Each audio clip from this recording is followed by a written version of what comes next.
título es investigar los crímenes del franquismo no es delito. Yo digo que no solamente investigar no es delito, sino que el delito está en no investigar. Esa sería la primera afirmación. Para entender un poco esto, y por lo tanto también el desprestigio que está teniendo en estos momentos la Administración de Justicia respecto a su comportamiento histórico y actual en este tema del franquismo, me vais a permitir que haga una serie de afirmaciones casi axiomáticas. Digo esto porque el debate jurídico desde el siglo XVII-XVIII se está haciendo alrededor de estos temas. Se pueden afirmar por su carácter casi axiomático. La primera es que el poder político en una sociedad organizada le ocurre lo que a la materia, que ni se crea ni se destruye, solamente se transforma. En el momento en que hay un vacío de poder, alguien se apodera. La dictadura franquista arrebató el poder y lo mantuvo hasta que las fuerzas sociales en esa lucha por la democracia pues pudieron arrinconar en parte con la visión que se nos acaba de ver. Una segunda afirmación sea que para que el poder político no sea tiránico o totalitario, debe estar repartido y recíprocamente controlado. Aquí recordaréis, los que habéis pasado por Facultad de Derecho o similares, lo que se cuenta del molinero de Sanssouci, donde Federico II de Prusia pretendía ampliar los jardines de su residencia de verano, una necesidad premiante, y entonces resulta que tropezaba con el inconveniente que tenía un molinero de Sanssouci, tenía unas tierras colindantes que las necesitaba para ampliar los jardines, y entonces se negó. Él quería seguir siendo molinero, se negó a entregarlas. Federico II inmediatamente dice: pero bueno, ¿cómo es esto? Pues si yo sabes quién soy, yo puedo arrebatártelas y ni siquiera pagártelas, como si te estoy ofreciendo que me las vendas y te voy a pagar por ellas.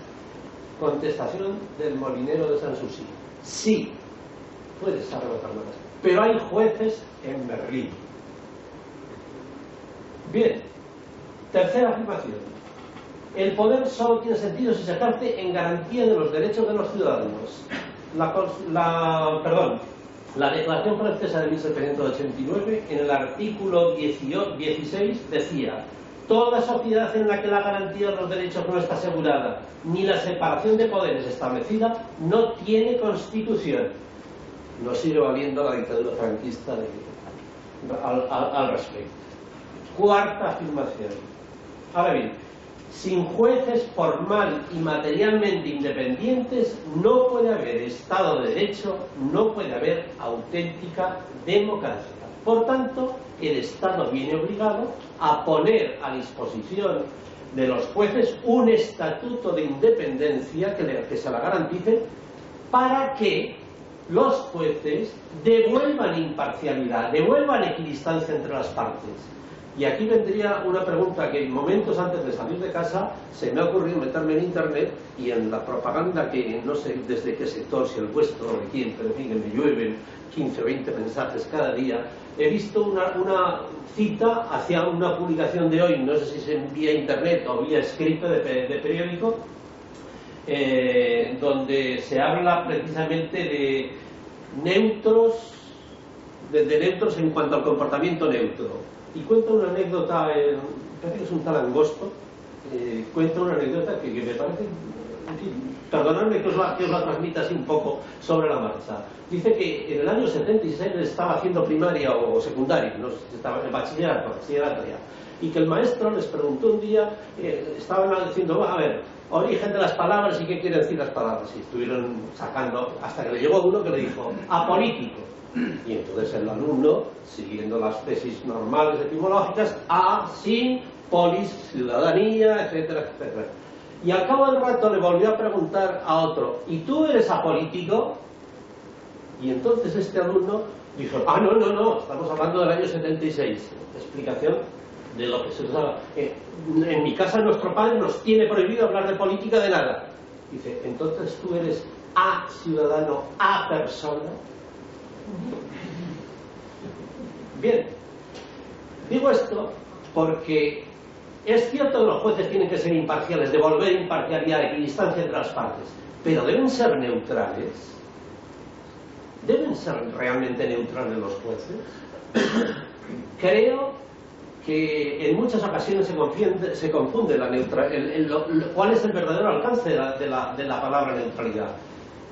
Entiendo que los jueces nunca pueden ser neutrales ante los valores superiores que nuestro artículo primero de la Constitución del 72 establece de igualdad, justicia,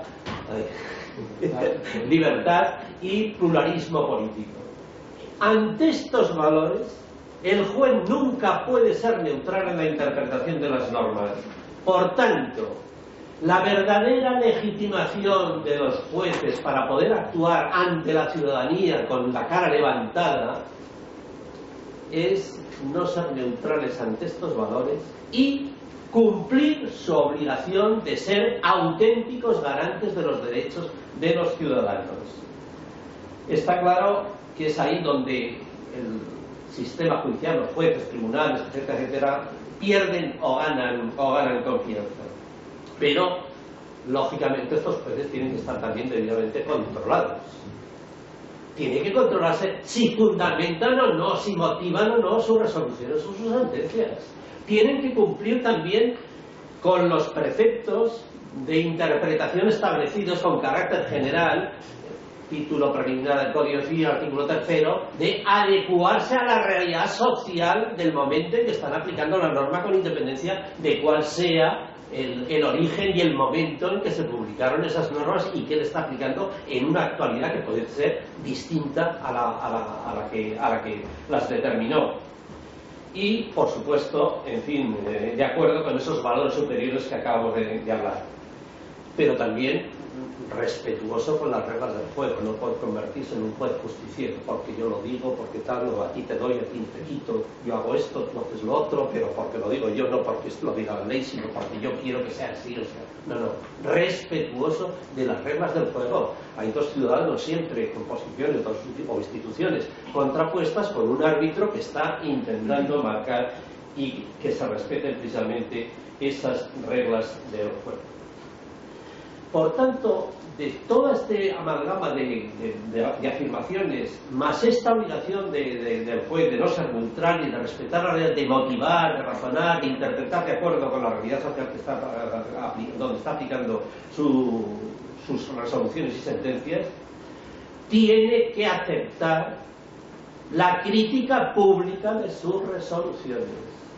Y esto es básico. En la escuela judicial, en fin, los 6 o 7 años que estuve por allí, yo no me cansé nunca de repetirles a todas las promociones de jueces que una cosa es que te moleste la crítica y otra cosa es que debes aceptar que el ciudadano tiene derecho, absoluto derecho, a criticar las resoluciones judiciales porque está afectando a su manera de entender la vida, sus relaciones con los demás, y si él interfiere con unas determinadas resoluciones o con unas determinadas motivaciones, tiene que aceptar esa crítica pública. Por tanto, una cosa es que debamos acatar todos los ciudadanos las resoluciones de los jueces, una resolución que ha adquirido firmeza, porque no hay recursos ya o porque ya se han agotado, etcétera, etcétera, debe acatarse, debe cumplirse. Eso es lo que quiere decir acatar. Cumplir, pero, aunque se cumpla, se puede y se debe, a mi modo de ver, ahí los parámetros sociales de las distintas organizaciones que puedan moverse, se debe también criticar públicamente esas resoluciones judiciales sin que ello vaya en demérito ni muchísimo menos de los jueces y tribunales.